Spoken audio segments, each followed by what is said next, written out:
Sejam todos bem-vindos ao estudo online do Livro dos Médiuns. Este é um projeto realizado pelo Departamento Mediúnico da União Regional Espírita I, em parceria com a Federação Espírita Catarinense.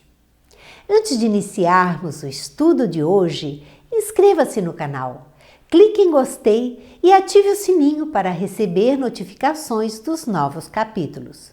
Você também pode compartilhar para ajudar a divulgar a doutrina espírita. Um bom estudo a todos. Olá! Hoje nós vamos estudar a primeira parte do capítulo 7 do Livro dos Médiuns, sobre a bicorporeidade. No item 114, Kardec nos diz que estes dois fenômenos são variedades das manifestações visuais. Em relação às aparições de espíritos de pessoas vivas, tudo o que foi dito das propriedades do perispírito após a morte, nos capítulos anteriores, se aplica ao perispírito dos vivos. Durante o sono, o espírito readquire parte da sua liberdade, isto é, isola-se do corpo e é nesse estado que em muitas ocasiões se consegue observá-lo. Mas o espírito, quer o homem esteja vivo, quer morto, traz sempre o envoltório semimaterial que, pelas mesmas causas de que já tratamos, pode tornar-se visível e tangível. E neste capítulo, Kardec cita alguns exemplos que teve conhecimento pessoal. No item 115, descreve a história da mulher de um de seus amigos que viu repetidas vezes entrar no seu quarto, durante a noite, uma vendedora de frutas que ela conhecia de vista, residente nas cercanias, mas com quem jamais falara. Grande terror lhe causou essa aparição. Não só porque na época em que se deu ela ainda nada conhecia do espiritismo, como também porque se produzia com muita frequência. Ora, a vendedora de frutas estava perfeitamente viva e àquelas horas provavelmente dormia. Assim, enquanto na sua casa seu corpo material repousava, seu espírito com o respectivo corpo fluídico ia à casa da senhora em questão. Por que motivo? É o que não se sabe. Diante do fato de tal natureza, um espírita iniciado nessa espécie de fenômenos teria perguntado. Disso, porém, nenhuma ideia teve a senhora. De todas as vezes, a aparição se eclipsava sem que ela soubesse como, e de todas igualmente, após a desaparição, cuidou de se certificar de que as portas estavam bem fechadas, de modo a não poder ninguém penetrar-lhe no aposento. Esta precaução lhe deu a prova de estar sempre completamente acordada na ocasião e de não haver sido joguete de um sonho. De outras vezes, viu, da mesma maneira, um homem que lhe era desconhecido, e certo dia viu seu próprio irmão que se achava na Califórnia. Este se lhe apresentou com a aparência tão perfeita de uma pessoa real que no primeiro momento acreditou que ele houvesse regressado e quis dirigir-lhe a palavra. Logo, entretanto, o vulto desapareceu sem lhe dar tempo a isso. Uma carta que posteriormente lhe chegou trouxe-lhe a prova de que o irmão que ela vira não morrera. Essa senhora era o que se pode chamar um médium vidente natural. No item 116, Kardec conta também um caso de outra senhora que, estando gravemente enferma, viu certa noite, por volta das 10 horas, um senhor idoso que residia na mesma cidade e com quem ela se encontrava às vezes na sociedade, mas sem que existissem relações estreitas entre ambos. Viu-o perto de sua cama, sentado em uma poltrona e a tomar de quando em quando uma pitada de rapé. Tinha ares de vigiá-la. Surpreendida com semelhante visita a tais horas, quis perguntar-lhe por que motivo ali estava, mas o senhor lhe fez sinal que não falasse e tratasse de dormir. De todas as vezes que ela intentou dirigir-lhe a palavra, o mesmo gesto a impediu de fazê-lo. A senhora acabou por adormecer. Passados alguns dias, tendo-se restabelecido, recebeu a visita do dito senhor, mas em hora mais própria, sendo que dessa vez era ele realmente quem lá estava. Trazia a mesma roupa, a mesma caixa de rapé e os modos eram os mesmos. Persuadida de que ele a visitara durante sua enfermidade, agradeceu-lhe o incômodo a que se dera. O homem, muito espantado, declarou que havia longo tempo não tinha a satisfação de vê-la. A senhora, conhecedora que era dos fenômenos espíritas, compreendeu de que se tratava, mas não querendo entrar em explicações, limitou-se a dizer que provavelmente fora um sonho. No item 117, conta que um senhor provinciano que jamais quisera casar-se, malgrado as instâncias de sua família, que muito insistira a favor de uma moça residente em cidade próxima e que ele jamais vira. Um dia, estando no seu quarto, teve a enorme surpresa de se ver em presença de uma donzela vestida de branco e com a cabeça ornada por uma coroa de flores. Disse-lhe que era sua noiva, estendeu-lhe a mão que ele tomou nas suas, vendo-lhe num dos dedos um anel. Ao cabo de alguns instantes, desapareceu tudo. Surpreendido com aquela aparição, depois de se haver certificado de estar perfeitamente acordado, perguntou se alguém lá estivera durante o dia. Responderam-lhe que na casa pessoa alguma fora vista. Decorrido um ano, cedendo a novas solicitações de uma parenta, resolveu-se a ir ver a moça que lhe propunham. Chegou à cidade onde ela morava no dia da festa de Corpus Christi.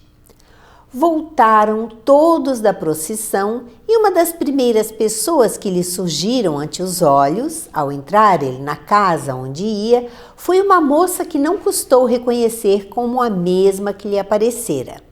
Trajava tal qual a aparição, porquanto esta se verificara também num dia de Corpus Christi. Ficou atônito e a mocinha, por seu lado, soltou um grito e sentiu-se mal. Voltando a si, disse já ter visto aquele senhor um ano antes, em dia igual ao que estavam. Realizou-se o casamento. Isso ocorreu em 1835, época em que ainda se não cogitava de espíritos, acrescendo que ambos os protagonistas do episódio são extremamente positivistas e possuidores da imaginação menos exaltada que há no mundo. No item 118, Kardec nos explica a questão: como pode o corpo viver enquanto está ausente o espírito? Poderíamos dizer que o corpo vive a vida orgânica, que independe do espírito, e a prova é que as plantas vivem e não têm espírito. Mas precisamos acrescentar que durante a vida, nunca o espírito se acha completamente separado do corpo. Do mesmo modo que alguns médiuns videntes, os espíritos reconhecem o espírito de uma pessoa viva por um rastro luminoso que termina no corpo, fenômeno que absolutamente não se dá quando este está morto, porque então a separação é completa. Em relação à caixa de rapé do exemplo acima, na Revista Espírita de agosto de 1859, com o título Mobiliário de Além-Túmulo, encontramos a explicação para esses fenômenos. Se apresentam com roupagens cujo aspecto mudam à vontade. Por vezes mesmo tem certos acessórios de toilette, joias, etc. Nas duas aparições citadas no começo, uma tinha um cachimbo e produzia fumaça, a outra uma tabaqueira e tomava pitadas. Note-se, entretanto, o fato de que este espírito era de uma pessoa viva e que sua tabaqueira era em tudo semelhante à de que se servia habitualmente e que tinha ficado em casa. Que que significam então essa tabaqueira, esse cachimbo, essas roupas e essas joias? Os objetos materiais que existem na Terra teriam uma representação etérea no mundo invisível? A matéria condensada que forma tais objetos teria uma parte quintessenciada que escapa aos nossos sentidos? Kardec faz essas reflexões. Em uma conversa com o espírito de São Luís, Kardec pergunta se haveria um desdobramento da matéria inerte. Haveria no mundo invisível uma matéria essencial revestindo a forma dos objetos que vemos? Numa palavra, esses objetos teriam o seu duplo etéreo no mundo invisível, como os homens aí são representados em espírito? E ele responde que isso não se passa dessa maneira. O espírito tem sobre os elementos materiais disseminados em todo o espaço, na nossa atmosfera, um poder que estás longe de suspeitar.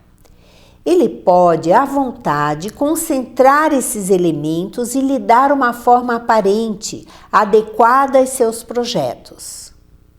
Kardec, então, conclui que resulta dessa explicação que os espíritos fazem a matéria eterizada sofrer transformações à sua vontade e que, assim, no caso da tabaqueira, o espírito não a encontrou perfeitamente acabada. Ele mesmo a fez no momento em que dela necessitava e depois a desfez. O mesmo deve acontecer com todos os outros objetos, tais como vestimentas, joias, etc. E São Luís confirma que é assim.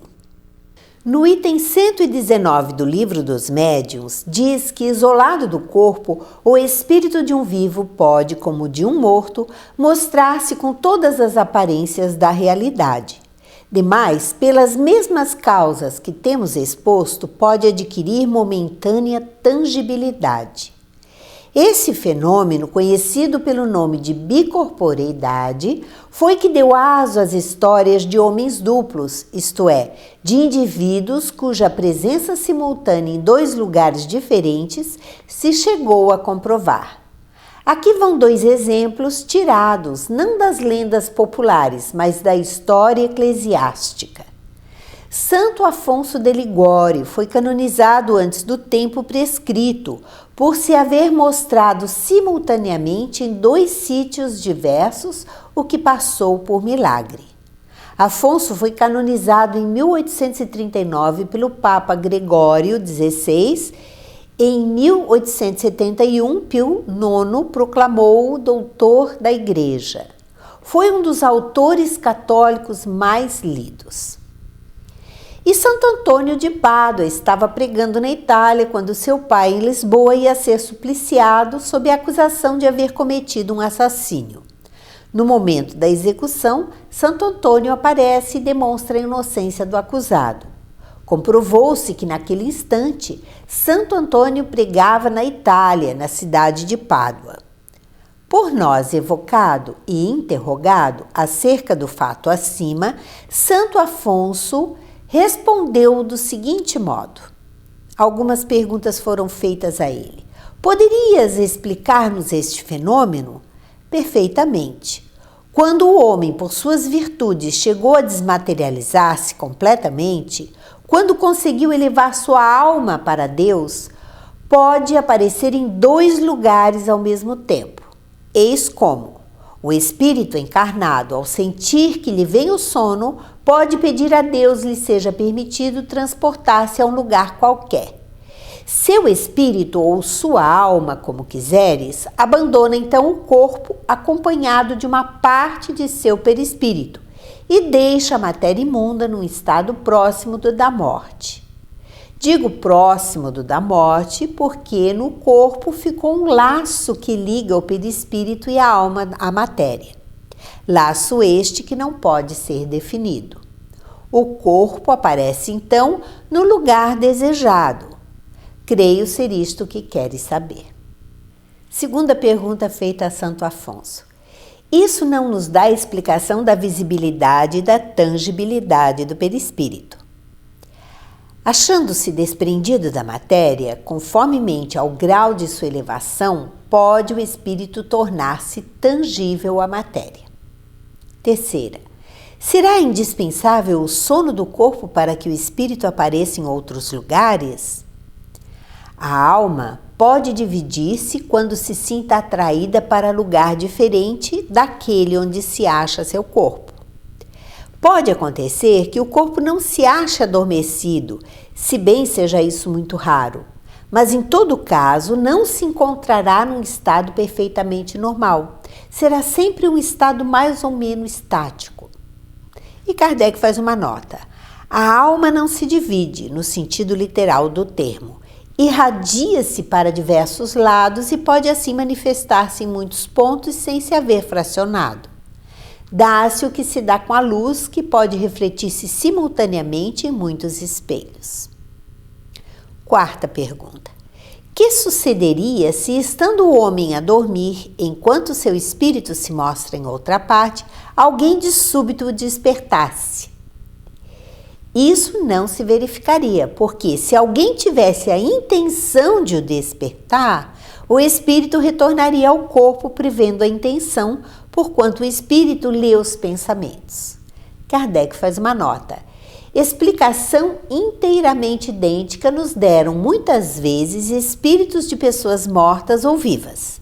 Santo Afonso explica o fato da dupla presença, mas não a teoria da visibilidade e da tangibilidade.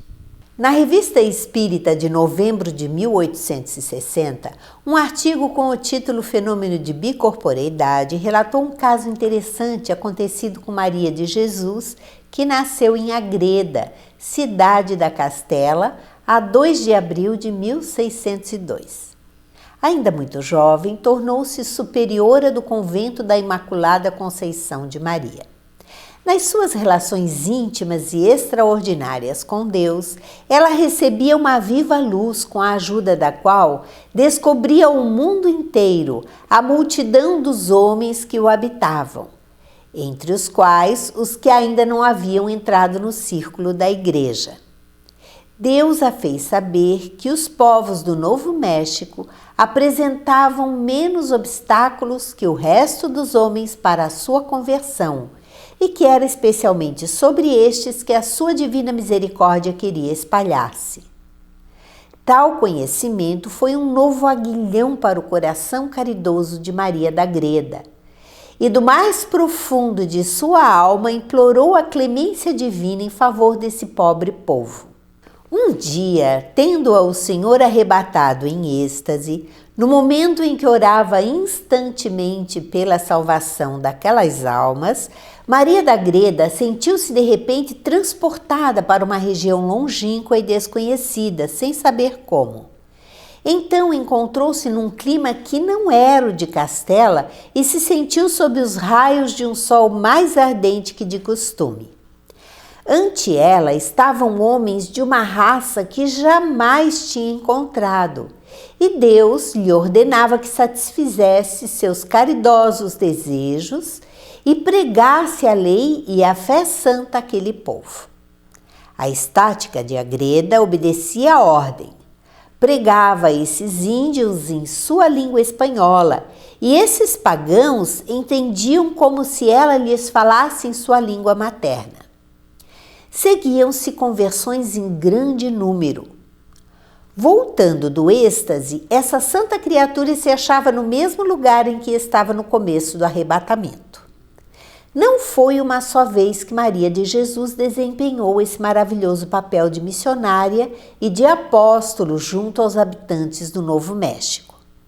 O primeiro êxtase do gênero ocorreu em 1622. Mas foi seguido de mais de 500 êxtases do mesmo gênero durante cerca de 8 anos. Ao mesmo tempo, ela via, mas a grande distância, os franciscanos espanhóis que trabalhavam na conversão desse novo mundo, mas ignoravam a existência desse povo que ela havia convertido.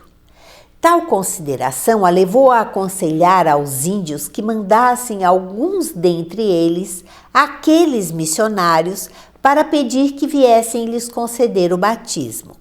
Foi por esse meio que a divina providência quis dar uma brilhante manifestação do bem que Maria da Greda havia feito no Novo México por sua pregação estática.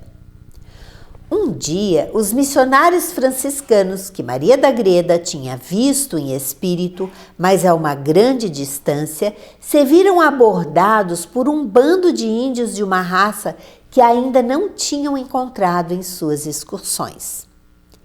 Eles se anunciavam como enviados de sua nação, pedindo a graça do batismo com grande instância. Surpreendidos com a vista desses índios e mais admirados ainda pelo pedido que faziam, os missionários procuraram saber a sua causa. Os mensageiros responderam que desde muito tempo uma mulher havia aparecido em sua terra anunciando a lei de Jesus Cristo. Acrescentaram que essa mulher desaparecia de um momento para o outro, sem que se descobrisse o seu paradeiro. Que lhes tinha feito conhecer o verdadeiro Deus e que lhe havia aconselhado a irem aos missionários a fim de obterem para toda a nação a graça do sacramento que resgata os pecados e transforma os homens em filhos de Deus. A surpresa dos missionários cresceu ainda mais quando, interrogando os índios sobre os mistérios da fé, encontraram-nos perfeitamente instruídos de tudo que é necessário para a salvação.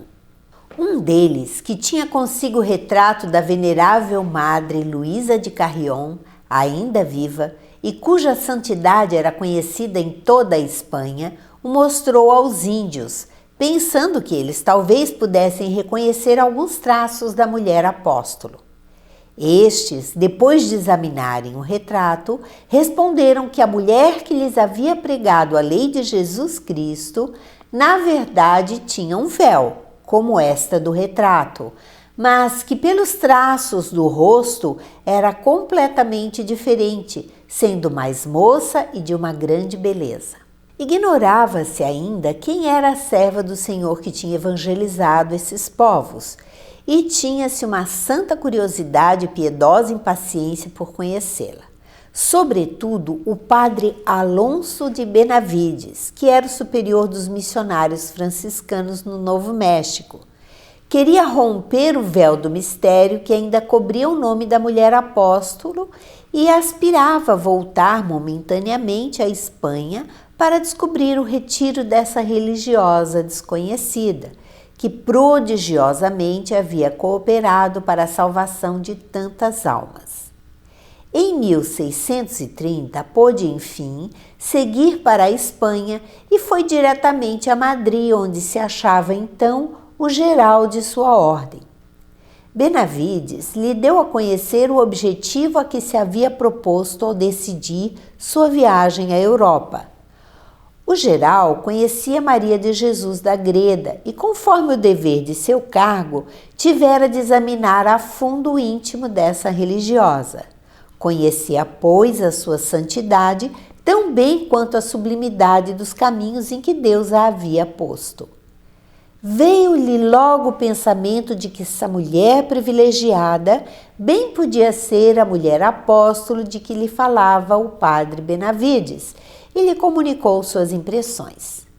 Deu-lhe cartas pelas quais o constituía seu comissário, com ordem a Maria da Greda para responder com toda simplicidade as perguntas que julgasse conveniente lhe dirigir. Com tais ordens, o comissário partiu para a Greda. A humilde irmã se viu assim, obrigada a revelar ao missionário tudo quanto sabia com referência ao objeto de sua missão junto a ela. Confusa e ao mesmo tempo dócil, ela relatou a Benavides tudo quanto lhe tinha acontecido em seus êxtases, acrescentando com franqueza que estava completamente incerta quanto ao modo pelo qual sua ação tinha podido exercer-se a tão grande distância. Benavides também interrogou-a sobre as particularidades dos lugares que tantas vezes deveria ter visitado e verificou que ela estava bem informada sobre tudo que se relacionava com o Novo México e os seus habitantes. Ela lhe expôs nos mínimos detalhes a topografia dessas regiões e as mencionou, servindo-se mesmo dos nomes próprios, como teria feito um viajante depois de vários anos passados nessas regiões. Acrescentou mesmo que tinha visto Benavides várias vezes, bem como seus religiosos, indicando os lugares, os dias, as horas, as circunstâncias e fornecendo detalhes especiais sobre cada um dos missionários. Depois desse exemplo bastante interessante da Revista Espírita, nós vamos voltar ao Livro dos Médiuns, no item 120, onde Tácito refere um fato análogo. Durante os meses que Vespasiano, que viveu entre os séculos 9 e 79 d.C., passou em Alexandria, aguardando a volta dos ventos estivais e da estação em que o mar oferece segurança, muitos prodígios ocorreram, pelos quais se manifestaram a proteção do céu e o interesse que os deuses tomavam por aquele príncipe. Esses prodígios redobraram o desejo que Vespasiano alimentava de visitar a sagrada morada do Deus para consultá-lo sobre as coisas do império. Isso era muito comum à época.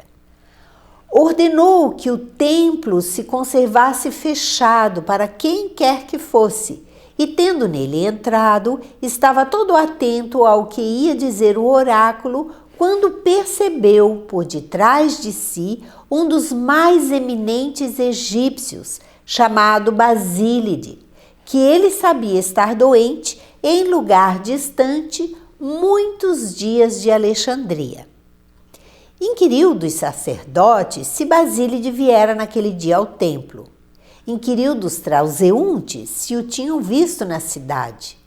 Por fim, despachou alguns homens a cavalo para saberem de Basílide e veio a certificar-se de que, no momento em que este lhe aparecera, estava a 80 milhas de distância. Desde então, não mais duvidou de que tivesse sido sobrenatural a visão e o nome de Basílide lhe ficou valendo por um oráculo.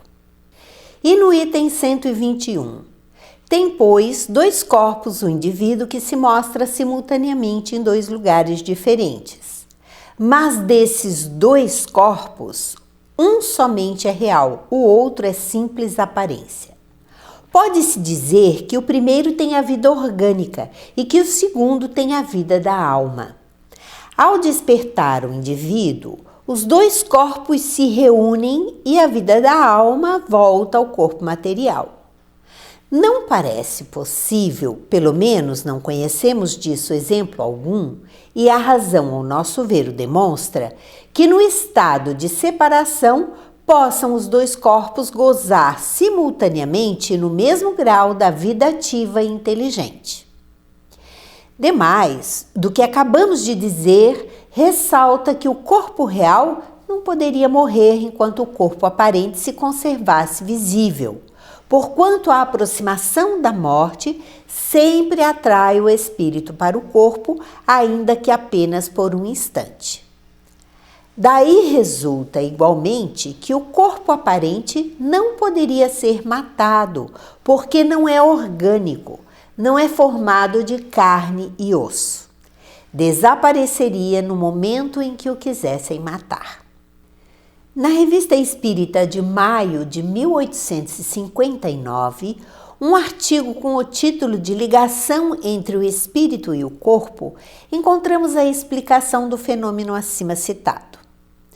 O Sr. R., antigo ministro residente dos Estados Unidos junto ao rei de Nápoles, homem muito conhecedor do espiritismo, fez-nos uma visita e perguntou se nos fenômenos de aparição já tínhamos observado uma distinção entre o espírito de uma pessoa viva e de um morto. Numa palavra, se quando um espírito aparece espontaneamente, quer em vigília, quer durante o sono, temos um meio de reconhecer se se trata de um vivo ou de um morto. Informado de que não tínhamos outro meio senão perguntando ao espírito, disse-nos que conhecia na Inglaterra um médium vidente dotado de grande capacidade que toda vez que se lhe apresentar o espírito de uma pessoa viva, nota um rastro luminoso partindo do peito através do espaço, não interrompido por qualquer obstáculo material que vai terminar no corpo. É uma espécie de cordão umbilical que une as duas partes momentaneamente separadas do ser vivo. Nunca o observou quando não havia vida corpórea. Assim, reconhece se o espírito é de um morto ou de um vivo. E aí, nós entendemos o fenômeno da bicorporeidade como uma irradiação do perispírito, que deixa o corpo em estado de sono ou estático de alguma forma, e vai se materializar em algum outro lugar, como os exemplos acima citados. Assim, encerramos a primeira parte do capítulo 7 sobre bicorporeidade. Muito obrigada e até o próximo encontro.